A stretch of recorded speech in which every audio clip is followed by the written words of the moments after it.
y 35, también para darle chance a Belisario que se conecte.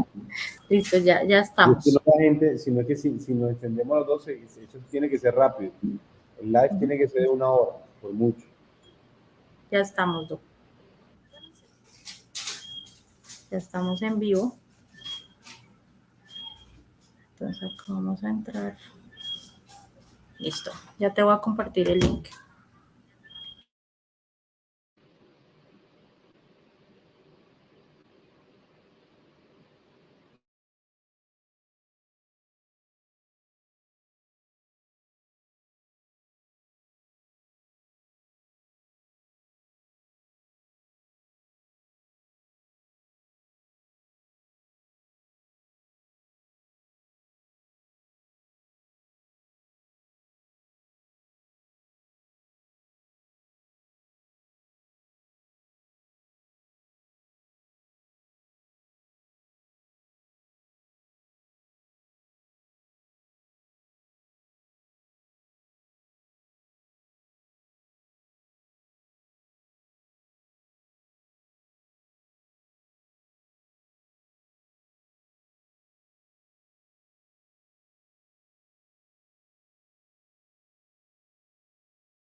Bueno, buenas tardes. Vamos a dar 5 minutos para iniciar, para que se conecten más personas y poder iniciar con el tema. Le doy un gran saludo al doctor José Luis, que ya está listo, y estamos a la espera del doctor Belisario Balbuena, que él ya se conecta en unos minutos también.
Bueno, doctor, buenas noches.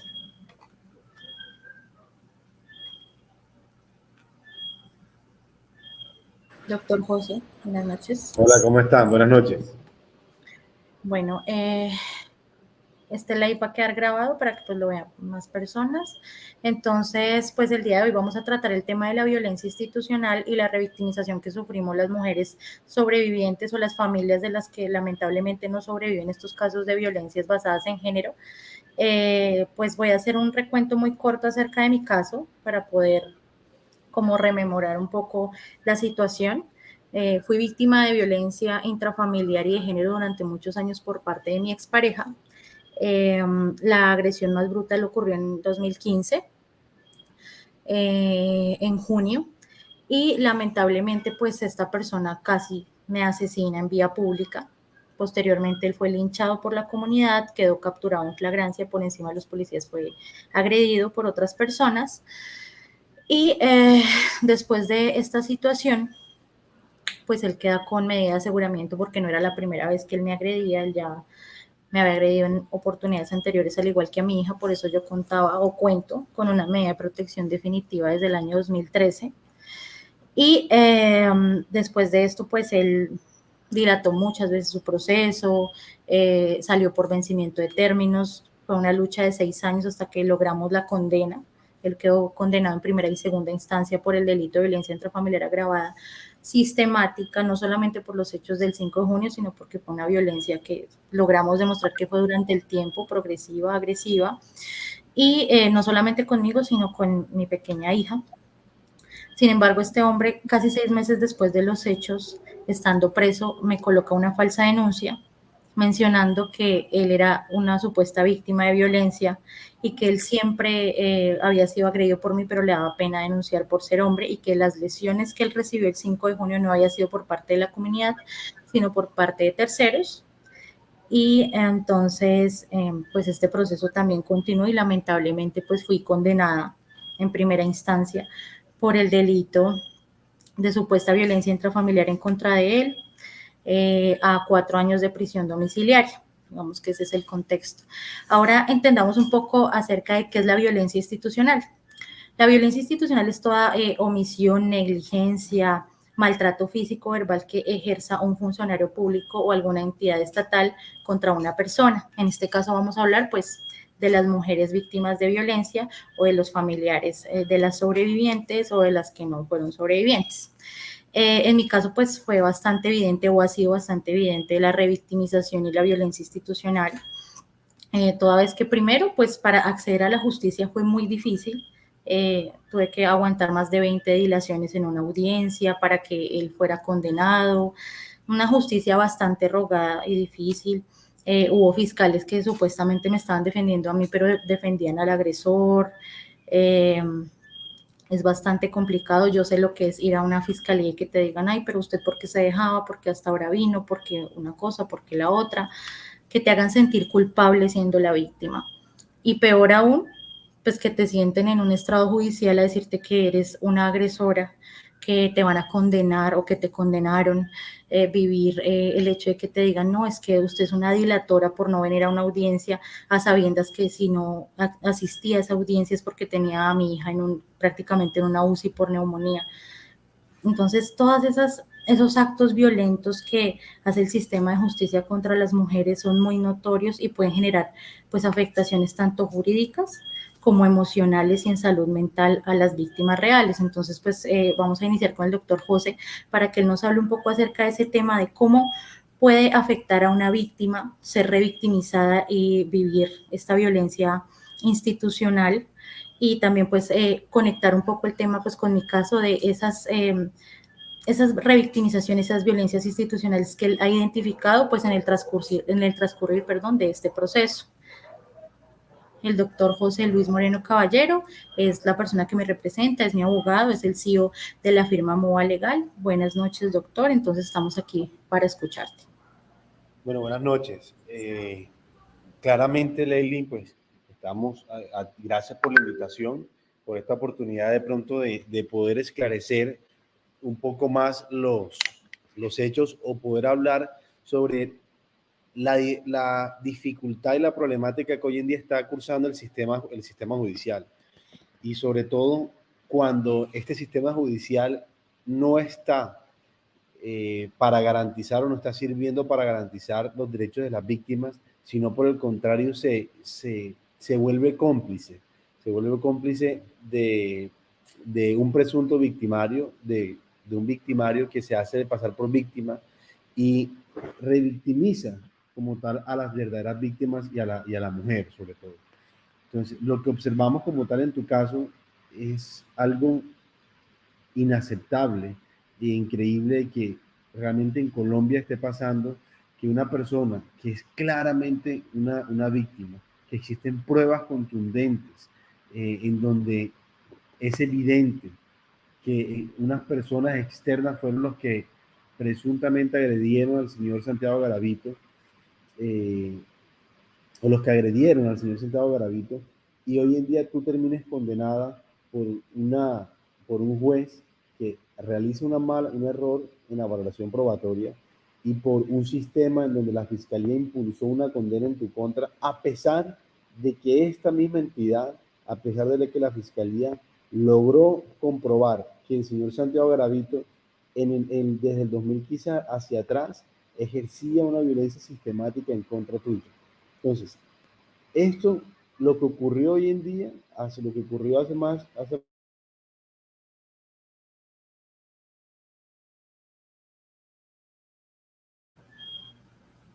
Doctor,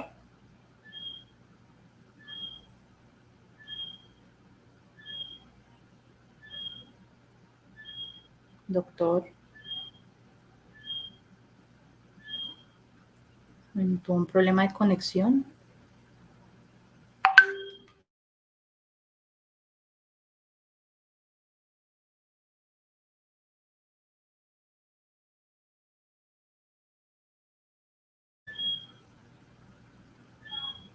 ¿Me escuchan?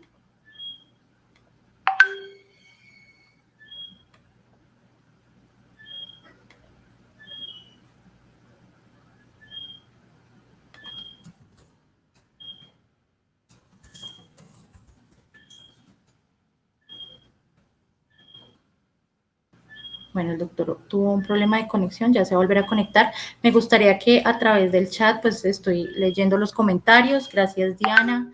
Gracias, Michelle. Gracias, Gaby Vanegas, mi hermana, que también es una víctima de este proceso, toda vez que lamentablemente en la sentencia también le decidieron abrir un proceso penal en contra de ella y un nuevo proceso penal en contra mía, el juez. También es una situación bastante complicada y esto también es una violencia institucional clara en contra de mi hermana, en contra mío, porque pues nosotras nos encontramos en el mismo lugar el día que dimos nuestras declaraciones sin saber que no se podía hacer. Y pues estábamos en medio de una pandemia, mi hermana pues está recuperando de una cirugía de rodillas y por eso pues estábamos juntas en la misma casa pero no en el mismo espacio y por eso pues el juez también decide colocarnos un nuevo proceso penal injustamente en esta sentencia tan terrible.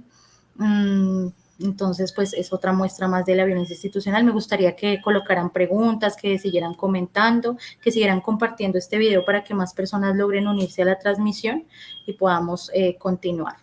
Ya está el doctor nuevamente. Qué pena con ustedes, hubo problemas técnicos, pero en fin, lo que venía diciendo es que el sistema se vuelve cómplice para judicializar y para revictimizar como tal a las verdaderas víctimas de la violencia de género, de la violencia intrafamiliar.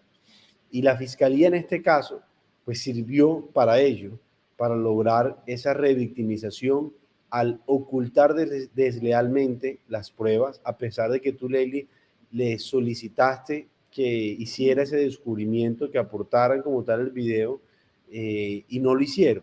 Y el video que ellos tenían en cadena de custodia y video que no entregaron y que yo estoy seguro hubiera sido aportado a la defensa, se hubiera podido solicitar en su momento en este segundo proceso penal.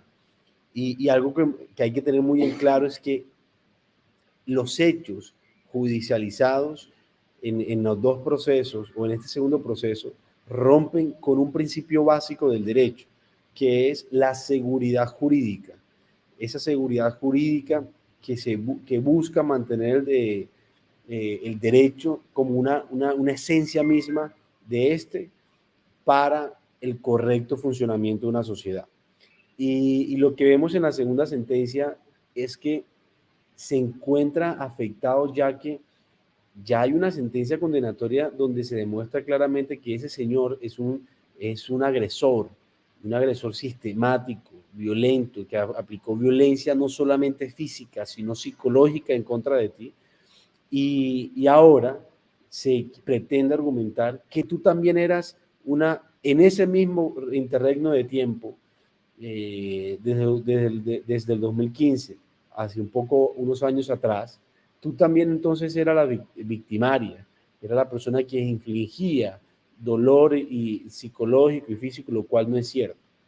Pero lo más abrupto de esta sentencia y de esto que está pasando, y no solamente pasa contigo, sino pasa con muchas, lo más abrupto es ver cómo el juez rompe con cualquier regla de la experiencia y de la lógica al sostener que no es posible, no es cierto y que no es creíble que unas personas externas lleguen a golpear a una persona que está siendo detenida por intentar defender a una víctima, incluyendo si ya estuviera la policía. Eso no es cierto que eso no pase, porque hemos visto cómo hace 2 semanas en Buenaventura, 2, 3 semanas en Buenaventura, ocurrió lo mismo, en donde a pesar de tener la policía controlada la situación, de estar en el lugar, de tener capturado al presunto delincuente, la misma comunidad golpeó a esta persona y mató a golpes a este presunto delincuente, a pesar de que estuviera la policía. Entonces, hechos como estos y que desconocen claramente lo que pasó en el video y lo desconocen utilizando un raciocinio errado por parte del juez al valorar las pruebas que sí se aportaron en debida forma. Y además de ello, de de ver como tal las falencias de condenar a unas personas con unas pruebas que no demuestran más allá de toda duda razonable, un conocimiento más allá de toda duda razonable que, que permita demostrar tu culpabilidad o que permita demostrar la responsabilidad de esos hechos que te alegan. Porque hoy en día el juzgado fue claro en decir y sostener que tú fuiste la que le golpeó, la que le causó esa incapacidad de 5 días al señor Santiago Garavito, cuando lo que vemos en los videos son claros y es contundente, y es que fueron otras personas externas las que, las que le causaron como tal esos daños. O por lo menos queda la duda de quién fue realmente el autor material de esa incapacidad. Y el juez con esto debió absolver como tal. Esperamos que en la sentencia de segunda instancia pues realmente se imparta justicia y, y que no ocurra como tal otro atropello y otra revictimización, que es lo que está ocurriendo en este momento. Sí, doctor, pues ya que mencionas esta información del tribunal, pues yo tengo mucha fe en el Tribunal Superior de Bogotá, porque ya se ha pronunciado en cuanto al caso y al proceso 2 veces, en el proceso en contra de él. Primero, cuando él intentó hacer un preacuerdo. ¿Qué es un preacuerdo? Pues simplemente una negociación entre el victimario o el agresor o el imputado y la fiscalía para que le den algún subrogado penal o alguna beneficio. En este caso, el agresor quería que le dieran 12 meses de prisión y que le aceptaran como una situación de ira, intenso dolor, como si yo le hubiera hecho algo a él para que él hubiera actuado así. Y el tribunal se pronunció cuando nosotros decidimos pues impugnar esa decisión, diciendo que la situación fáctica, las pruebas, los testimonios no correspondían a esa situación, que era imposible que yo pasara de ser de víctima a victimaria, y por eso pues no le iban a permitir de que tomaran esos preacuerdos como un festín de regalías. Y posteriormente, ya en la segunda instancia, cuando él fue condenado, nuevamente ellos hicieron mucho énfasis en que efectivamente hay una violencia sistemática y que no era solamente en mi contra, sino en contra de nuestra hija en común. Entonces, por eso pues yo tengo mucha fe en el Tribunal Superior de Bogotá y que esta pesadilla por fin se va a terminar allí, para poder ya continuar con mi vida tranquila y con mis hijas y mi familia. Bueno, doctor, ¿qué otras implicaciones o en otros casos puede tener pues estas revictimizaciones? Porque es más común de lo que nosotros pensamos. Bueno, lo que uno tiene que ver dentro de, como tal, de estos 3 procesos es que hay un desconocimiento primero de ese enfoque de género, de lo que es un enfoque de género y de las convenciones internacionales, entre ellas la Convención Belén do Pará, a pesar de que lo utilicen para sostener una sentencia condenatoria, no se está aplicando adecuadamente, y lo que se ve es que esa aplicación lo que realmente está haciendo es vulnerar eso que busca proteger la convención. Si la convención busca proteger a la mujer en contra de cualquier violencia intrafamiliar o cualquier tipo de violencia, sea patrimonial, sea económica, sea psicológica, pues por lo menos debe desarrollarse y garantizar ese objetivo y no utilizar esta sentencia o esta doctrina para condenar como tal a una persona. Entonces, lo primero que hay que hacer es un llamado como tal a que debemos hacer cambios sustanciales en la forma en que uno judicializa como tal la fiscalía sin pruebas, sin sustentos y sin hacer una investigación adecuada y de corroboración del contexto de las denuncias que se presentan. Porque qué bueno hubiera sido que esta segunda fiscalía hubiera corroborado como tal los datos en el que sostenía como tal el denunciante.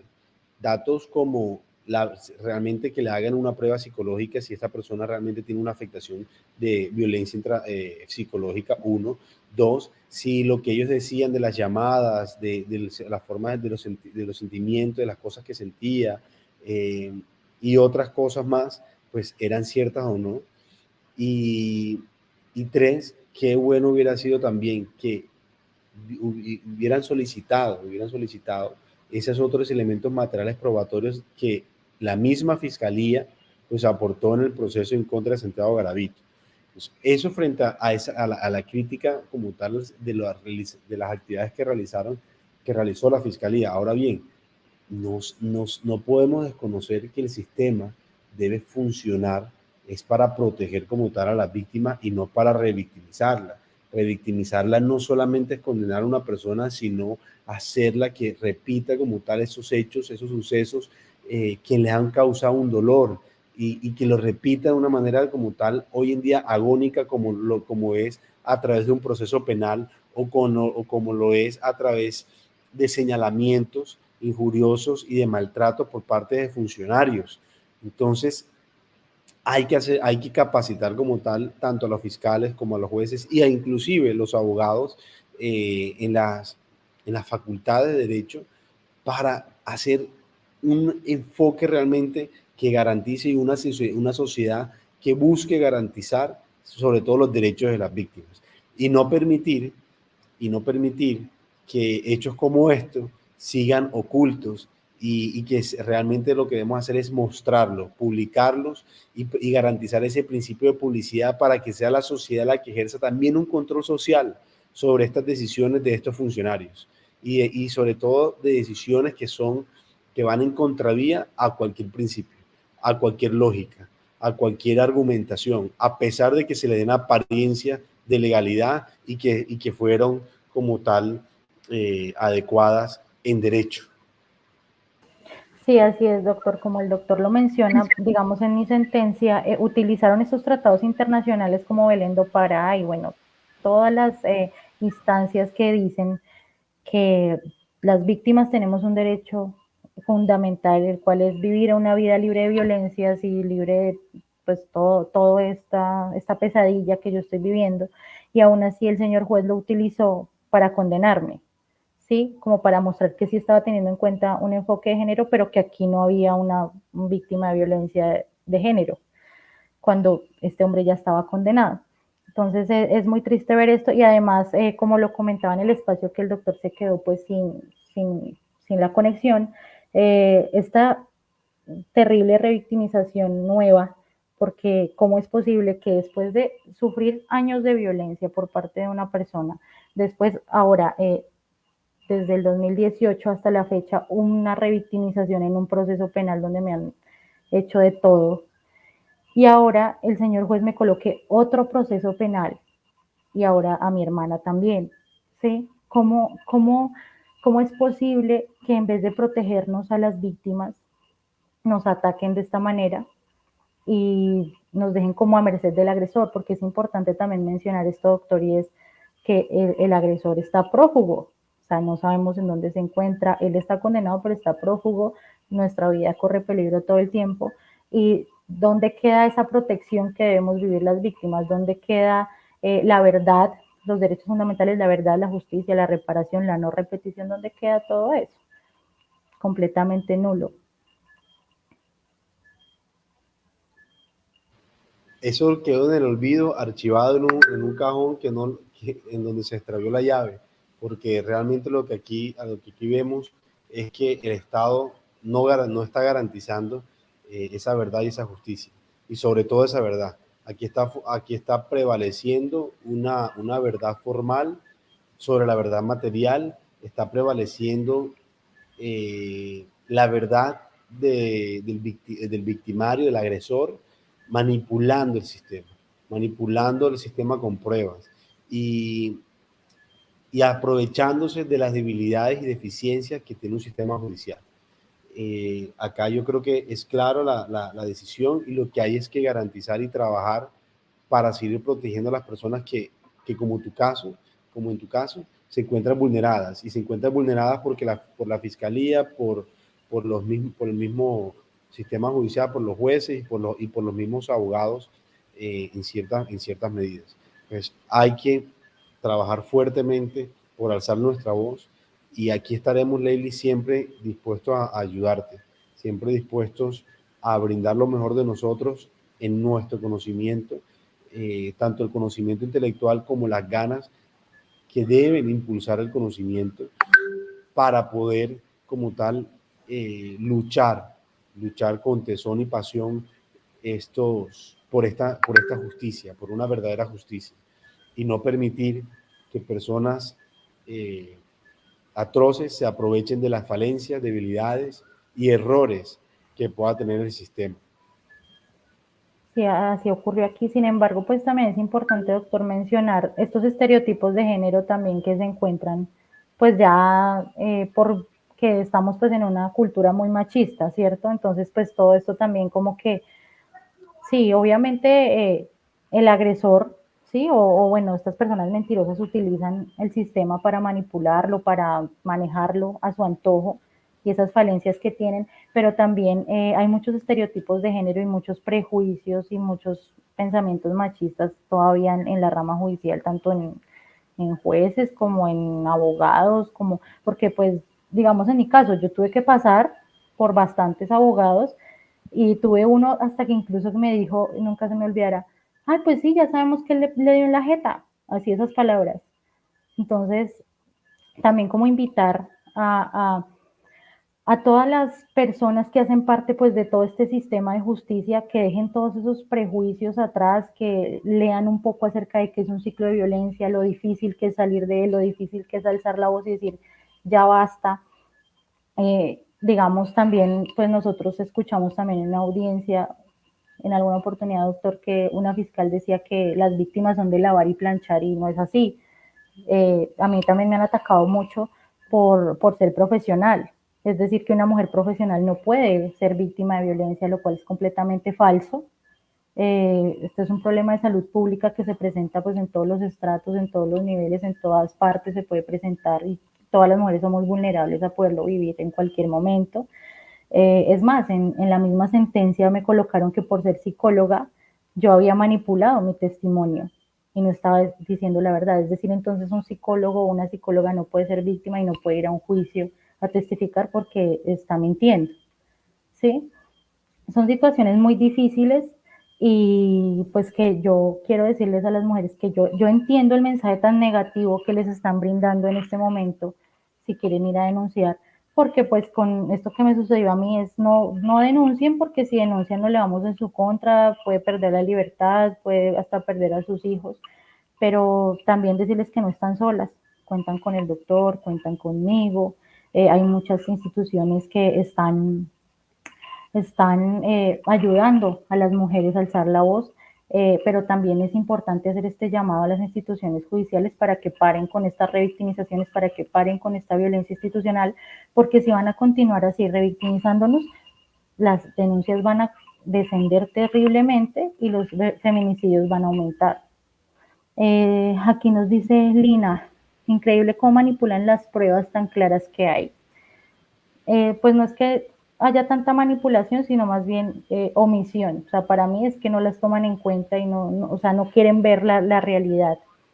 Hay lo que existe no solamente, o sea, más que en parte bueno, la manipula el fiscal y esa supuestamente víctima que se hicieron pasar, la parte del señor Garavito, pero por parte del juez yo creo que lo que hay es un error en la apreciación de la prueba y un error grave en la valoración probatoria de los testimonios, en la valoración probatoria del dictamen pericial, de los dictámenes periciales, eh, y también una mala adecuación y manipulación por parte como tal del fiscal o de la fiscal que estuvo en este caso, eh, en intentar ver lo que no se vio y aprovechar y cuando hacen ese error de manipulación ese error de apreciación de la prueba es utilizar lo que les conviene pero desconociendo como tal las contradicciones que ese dictamen o que esos testimonios tuvieron. Y el perito en el proceso, el perito forense, el doctor Máximo, el doctor Belisario, que ya va a hablar en estos momentos, fue muy claro al expresar al juez que no podría existir en este caso puntual, no podría existir como tal que Leili actuara como víctima y victimaria al mismo tiempo frente a los mismos hechos. A pesar de que el juez diga que son hechos diferentes, no son hechos diferentes. No son hechos diferentes, sino son hechos que se mantienen en una misma cadena, en una misma cadena de acontecimientos del 15 de junio del 2015. No son otros hechos, son esos mismos, como el mismo juez lo dijo. Entonces, frente a tus actitudes y frente a las actuaciones, pues no es cierto que tú puedas ser víctima y victimario al mismo tiempo frente a los mismos hechos y frente al mismo tiempo. Si uno actuara como tal frente o reaccionara por una agresión de violencia sistemática, fisiológica o psíquica, física o psicológica, uno ya ya entraríamos a estudiar otro concepto, que es la legítima defensa o de pronto una atenuación de la punibilidad. Pero como acá no es que tú hayas reaccionado a algo, sino es que nunca existió esa reacción, nunca existió esa agresión por parte de lo que sostuvo el señor Garavito y lo que sostuvo el juez al decir que tú fuiste la que le ocasionaste los 5 días de incapacidad al señor Garavito. Eso no es cierto, no es cierto.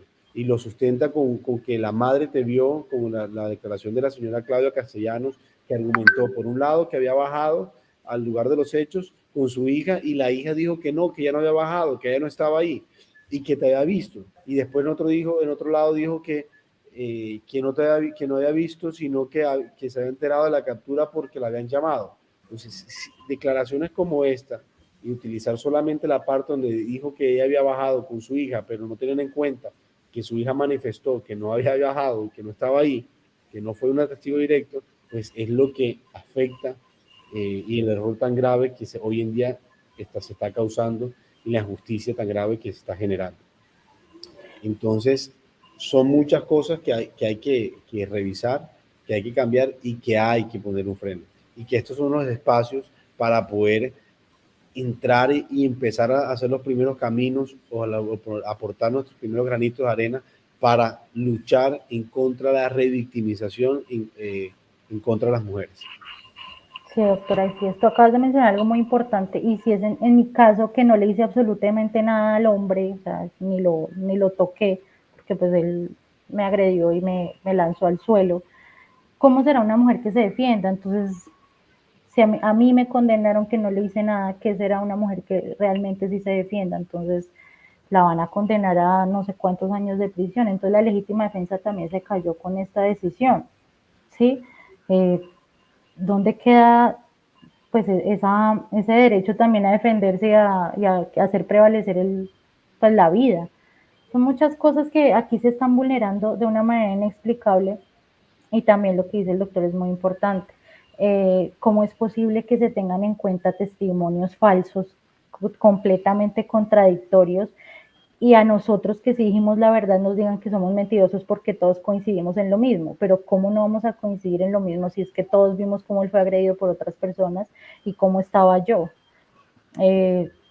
ahí obviamente la mamá nunca estuvo porque ella no vivía ahí, la hermana mucho menos, ellas vivían en otro lugar y nunca ni siquiera fueron a visitarnos, ni siquiera conocieron el apartamento en que nosotros vivíamos. Yo dejé todo esto completamente en claro, pero como para el señor juez yo soy una mentirosa por ser profesional en psicología, pues entonces todo se tiró a la basura. Nosotros llevamos un testigo presencial completamente objetivo, una persona que externa, el señor Ulises Rincón, que fue el que me salvó la vida y él pues testificó todo como ocurrió, pero tampoco fue tenido en cuenta sorpresivamente. Y si tienen en cuenta los familiares de él, que lo único que están haciendo es favorecerlo, y esto es inexplicable, la verdad no. ¿Por qué pasan esas cosas, doctor? ¿Qué explicación a nivel jurídico tú le podrías dar a que le den peso a algo que no? La única explicación que tiene esto que está pasando es tiene dos explicaciones. Una, presumamos la buena fe frente a los funcionarios y por un error en, en la concepción jurídica o en la apreciación probatoria de la prueba, de que eso es algo que no es que se enseñe mucho, se habla mucho de lo que es la sana crítica, las reglas de la sana crítica, de la lógica, de la experiencia, pero cómo aplicarlas, cuál es ese método o esa fórmula mágica que se tiene para hacer un correcto raciocinio de la valoración probatoria, pues no se tiene. Y esto es de mucha preparación, no solamente de leer jurisprudencia, sino también doctrina que permita aplicar los conceptos como se deben aplicar. Y esto es de leer como tal, que el mismo funcionario realmente lea como tal las decisiones que toma. Yo no sé si, yo prefiero quedarme con que es un error por parte del funcionario y no hay algo detrás de estas circunstancias que que se alejan del derecho y que se alejan de la justicia, de eso tan importante que es la justicia y que los jueces deben garantizar. Es que no es un simple derecho. De la justicia se desprende la cohesión social, de la justicia, el mensaje que mande la sociedad, los jueces, se desprende esa participación en la democracia, esa consolidación de un Estado social y democrático de derecho. Y máxime cuando con las decisiones judiciales se están afectando derechos de tan relevancia como es el de la libertad y el de la libertad y la vida de una persona. Entonces, consideramos que esto puede ser un error en la apreciación, un error en, en el racionamiento, en la aplicación de esas reglas de la sana crítica, porque no concebimos otra respuesta posible dentro del marco jurídico. Okay. Bueno, podemos partir de la buena fe que efectivamente pues es un error. Dios quiera que sí sea así. Bueno, quiero leer un poco los comentarios que nos están haciendo en este momento. Si alguien tiene preguntas acerca de qué es la violencia institucional o alguna pregunta de revictimización, eso del caso, con mucho gusto. Entonces, Cárdenas María nos dice, así es, Leili, tristemente es una de las tantas mujeres maltratadas a las que no se les hace justicia. Yo quiero, Leili, aprovechar este espacio y para hacer un llamado. Mira, nosotros estamos desde la firma MUBA Legal, queremos queremos abanderar y estamos abanderando este tipo de proyectos para defender a la mujer. Hoy hemos consolidado un equipo interdisciplinario no solamente de abogados, sino de psicólogos, y vamos a seguir robusteciendo el equipo para poder brindarle una defensa de calidad a las mujeres que son víctimas de este delitos y que están siendo revictimizadas por el Estado y que el Estado se ha vuelto cómplice para revictimizarlas. Entonces, vamos a trabajar en esto. Ojalá esto lo sirva para ayudarlos. Aquí están nuestros contactos o a través de la página web que nos puedan buscar mubalegal.com y puedan comunicarse con nosotros para ayudarlas a las mujeres que, así como tú, están padeciendo un gran sufrimiento y una revictimización con este caso, porque solamente iniciar un proceso en contra de ustedes ya se vuelve como tal un karma, se vuelve otro sufrimiento más aparte de lo que ya han sufrido, tras de aguantar años de maltrato psicológico y físico, ahora también tienen que aguantar otro cargo, una carga pesada por parte del Estado y de la sociedad que los señala a ustedes como si fueran también los responsables de sufrir su propio maltrato y de maltratar a la otra persona y de tratar de defenderse. Así es, yo estoy muy agradecida con el doctor y con la firma porque, como les dije anteriormente, yo tuve que pasar por muchos abogados revictimizantes, negligentes, que por falta de defensa técnica no incluyeron el video, que era pues mi prueba reina, que me hacían sentir culpable, que le daban hasta credibilidad al agresor. Y la verdad, tener esta carga es muy complejo porque prácticamente yo tuve que defenderme sola hasta que conocí al doctor José.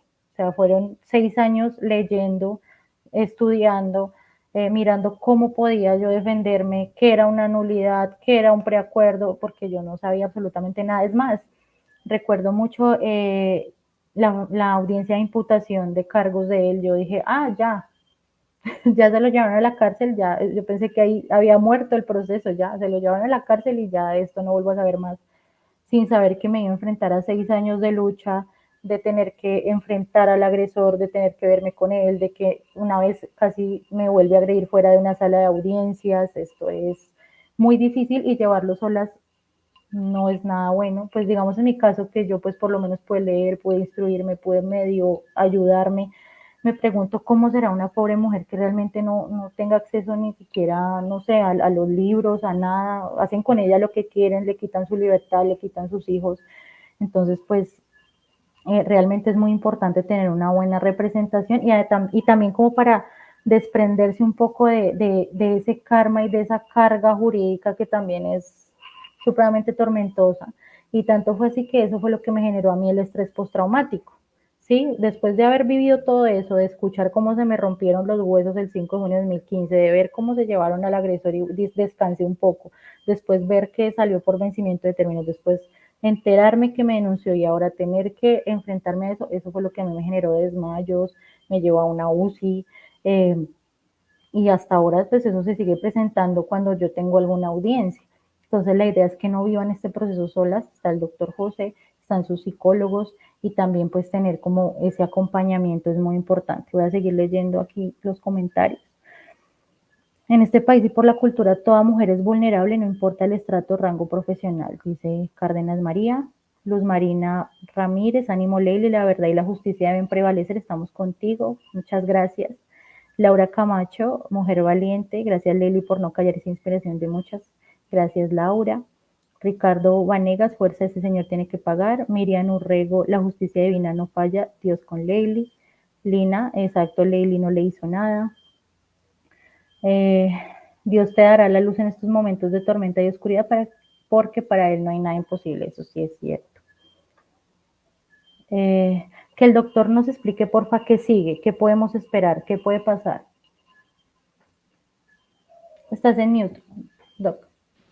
Lo que sigue en este momento como tal es esperar la sentencia de segunda instancia y aspiramos, tenemos la fe, una fe intacta en que el juez de segunda instancia, en su sabiduría, pues va a modificar la sentencia y va a proferir una sentencia absolutoria por parte, absolviendo como tal a la ley de los hechos de presunta agresión de violencia intrafamiliar en contra del señor Santiago Garavito. Eso es lo por ahora, eso es lo que procede. Habrá que esperar cuál es la decisión del juez de segunda instancia, del tribunal, para poder determinar cuáles son los caminos jurídicos apropiados que tomaremos. Lo que sí está claro es que no descansaremos hasta que la justicia prevalezca, hasta que la verdad prevalezca, hasta que se demuestre tu inocencia y se mantenga incolume como tal esa inocencia y la verdad de los hechos, que es lo que ustedes han narrado durante todo el proceso, que el Señor fue agredido por unas personas extrañas, no por ti, que tú eres realmente la víctima. Eso vamos a llevarlo hasta las últimas instancias y si tenemos que llegar ante la Corte Interamericana de Derechos Humanos, pues lo haremos en su momento. Gracias, doctor. Es muy indignante que en estos procesos judiciales no tengan en cuenta la perspectiva de género, dice Michelle Castellanos. Diana Dace dice, gracias, doctor José Moreno y su firma por su esfuerzo y su apoyo. Gaby Vanegas, mi hermana, La dice, gracias, perspectiva de doctor. género la tienen, pero la tienen erradamente. O sea, no la aplican como deben aplicarla y la toman como si fuera una letra muerta porque no hacen más. Dice, hay aquí la aplicación de género hay que proteger a la mujer, con esta decisión se toma de acuerdo en un enfoque de género, pero y se hacen los análisis de contexto, pero realmente no se materializaron ningún análisis de contexto ni se tomó como tal esas características de enfoque de género. Entonces, es errado, o lo dejan como letra muerta y la ponen en el papel, pero realmente no la aplican. Así como pasó en mi proceso. Dice Diana nuevamente, no estás sola, Leili, cuentas con muchas personas que te acompañamos en tu proceso y deseamos lo mejor para ti y tu familia. Muchas gracias. Gracias, doctor José, dice Lina, porque realmente sí necesitamos más voces que defiendan a la mujer. Dice Natalia Herrera, es una guerrera y muy valiente, Lali. Gracias, Natis. Gracias, doctor, por el apoyo para Leili.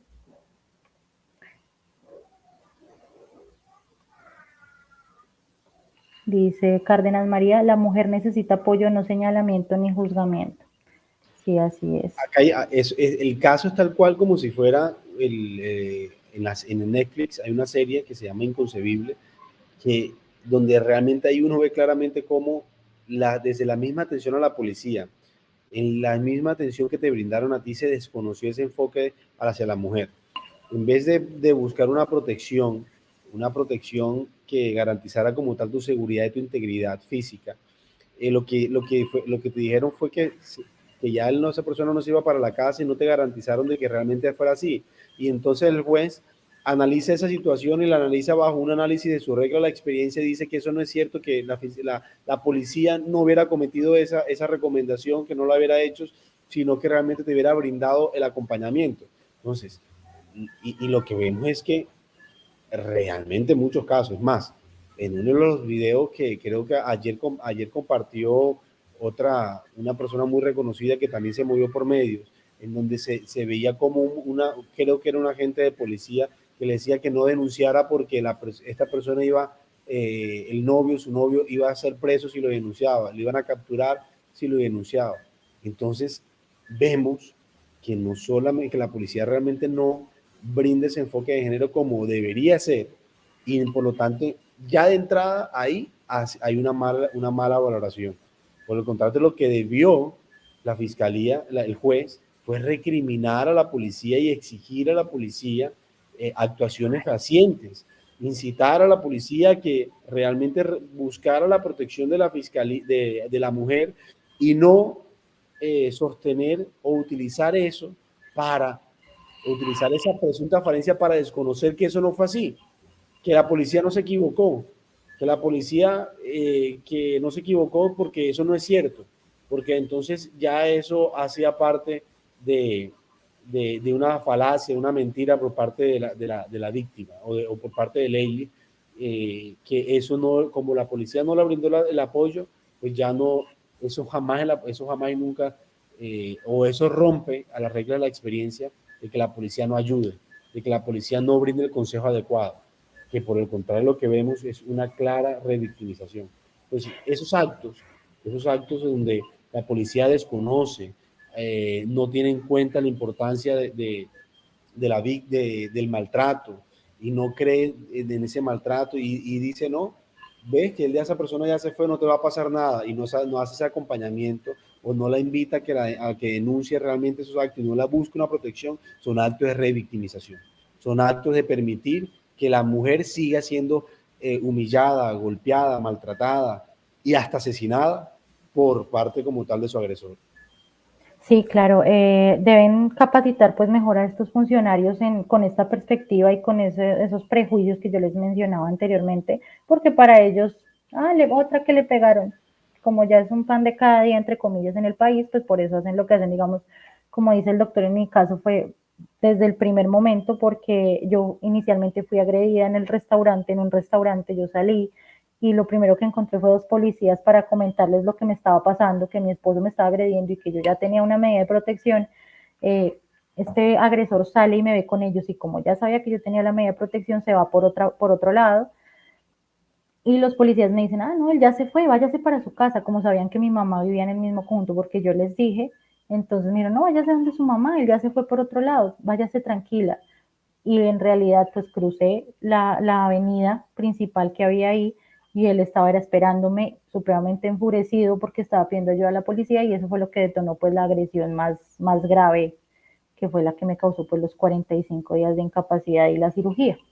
Después de esto, ya cuando él estaba capturado y fue golpeado, mientras llegaba la patrulla, como no había patrulla, estos policías nos dijeron a mi familia y a mí que debíamos llevarlo en el mismo vehículo conmigo. O sea, a qué agente o a qué funcionario le cabe en la cabeza llevar en un mismo vehículo al agresor, a la víctima y a la familia de la víctima como si no hubiera pasado absolutamente nada para ir a colocarle la denuncia. O sea, y después viene la audiencia de imputación de cargos y el fiscal me saca de la sala de audiencias y yo, una niña de 23 años sin saber nada de lo que estaba pasando, me dice, y viéndome la cara completamente morada, me dice, ¿usted está segura de lo que va a hacer de pedir la medida de aseguramiento? Es que él también es muy joven. Y yo le dije, es que no me ve la cara, señor fiscal. Desde ahí, o sea, desde los 2 primeros días de los hechos, se comienza a ver todos esos prejuicios y esa falta de enfoque de género y de perspectiva de género en los funcionarios, que hasta hacen que ya la víctima desista de continuar. A veces me ha pasado a mí, de que yo digo, no, ya no quiero seguir, ya estoy cansada, pero bueno, nuevamente tomo fuerza, nuevamente continúo y pues le doy la cara a la justicia porque pues obviamente yo no hice absolutamente nada. No soy como el agresor que sí está prófugo y escondido, porque si no, pues también lo invito a hacer este tipo de, de lives o aparecer en medios de comunicación a ver si él va a seguir con sus mentiras y lo mismo su familia. Y listo, pues hay que seguir. También quiero invitar a muchas mujeres que me busquen en sus redes sociales. Yo quiero ser la voz de ellas si de pronto les da temor todavía pues comentar sus casos, porque lamentablemente en nuestro país hay que viralizar el caso y hay que mostrar la cara completamente destruida para que a uno le crean que uno es víctima, porque pues, o si no dicen, no, eso no fue nada. Entonces cuentan conmigo, cuentan con el numeral Yo Te Creo, que es una fundación que también me ha apoyado hartísimo, con el doctor José, con la firma. Muchas gracias a las personas que se conectaron. Esto queda aquí grabado para que lo puedan compartir con más personas. Gracias Pilar López, me dices que no, me dice no estás sola. Leili, numeral Yo Te Creo te apoya, muchas gracias. Doctor, ¿quieres agregar algo más? Pues me permite informar que lamentablemente pues al doctor Belisario se le presentó un problemita, entonces pues no alcanzó a conectarse, pero pues bueno, aquí estamos y nuevamente ya el próximo año, pues si Dios permite, seguiremos haciendo estos espacios para poder hablar de estos temas. No, aquí lo que está claro es la lucha que debemos hacer, que no debemos desfallecer y que estos espacios realmente sirven para eso. Estos espacios sirven para hacer ese control a la sociedad, a los jueces y abrir el debate. Y abrir el debate de manera transparente, de forma clara, contundente y que nos permita, ya que el sistema judicial no nos escucha de la manera en que deberían escucharnos y que nos limita la participación como tal para ejercer nuestros derechos, este es el momento de que nos unamos y sigamos trabajando por garantizar y luchar contra la violencia contra la mujer, en contra de la mujer. Y pues lamentable, pues haremos de pronto otro live con el doctor Belisario, donde podamos hablar técnicamente del dictamen pericial y del ciclo de violencia de cómo se repite y cuáles son esas características psicológicas que tiene como tal una persona, un victimario, un agresor, para que cometa. Y no permitan que, que ustedes sean como tal violentadas. Y a veces uno con las actitudes de la pareja no se da cuenta, pero hay mucha violencia psicológica, patrimonial, económica, sexual, física, que hoy en día están sufriendo muchas mujeres y que no tienen todavía esa voz líder, esa valentía para poder denunciar a su victimario o alejarse de estas personas que se vuelven tóxicas en la relación. Sí, así es, doctor. La invitación a ti por siempre, por confiar en nosotros y a las personas que nos están siguiendo y que nos están viendo.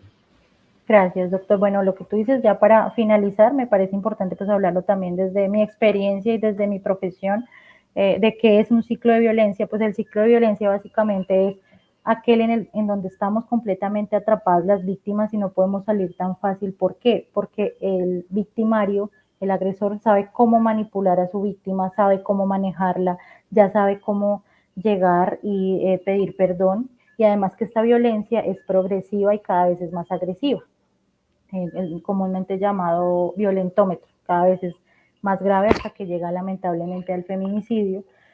Obviamente pues es importante también mencionar que hay hombres que son víctimas, claro, ¿sí? Obviamente mi agresor no lo es, él se está haciendo pasar por víctima, hay hombres que también sufren de violencia, pero el índice de violencia hacia las mujeres es mucho más alto, es mucho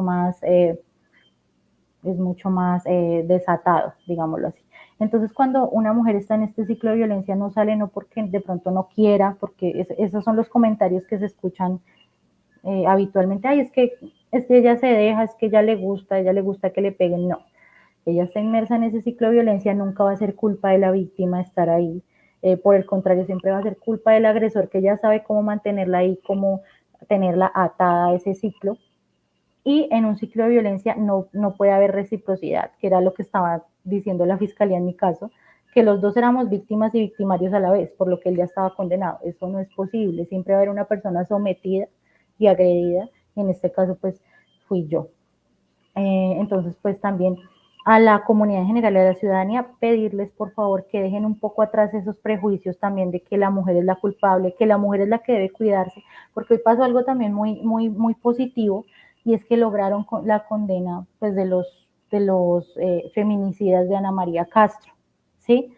Eh, y hubo una niña, mientras estábamos viendo la audiencia, que me escribía, ay, pero es que ella estaba confiada, y no, yo le decía, no, mira, ellos eran sus supuestos amigos, y además deben enseñarles a los hombres desde pequeños, desde la niñez, a respetar a las mujeres, a no cometer este tipo de agresiones, ¿sí? A ser unas personas respetuosas, que las cuiden y las valoren, y no a la mujer a cuidarse desde pequeñitas, que tiene que tener cuidado, es que no puede salir, es horrible que las mujeres no podamos salir a la calle, es horrible que tengamos que estarnos cuidando todo el tiempo, y en vez de poder vivir tranquilas, y que a los hombres les enseñen a ser respetuosos desde la niñez, ¿sí?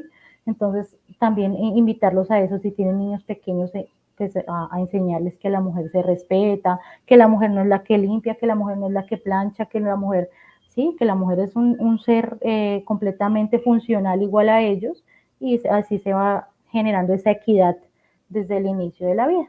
Pues les agradecemos mucho el espacio. Les agradecemos mucho por haber estado aquí con nosotros. Gracias a Elizabeth Valencia también por tu apoyo, una persona que ha estado muy pendiente de mí. Y nos dice, cuando nos quedamos callados ante estas situaciones es aceptar la violencia de género. Así es, no podemos ser omisivos ni negligentes, sino por el contrario, ayudar a alzar las voces. Gracias Michelle, gracias a todas las personas que se conectaron. Esta transmisión pues va a quedar grabada para que por favor la compartan. Y nos estaremos viendo en otra oportunidad para poder hablar ya con el doctor Belisario de la parte más técnica.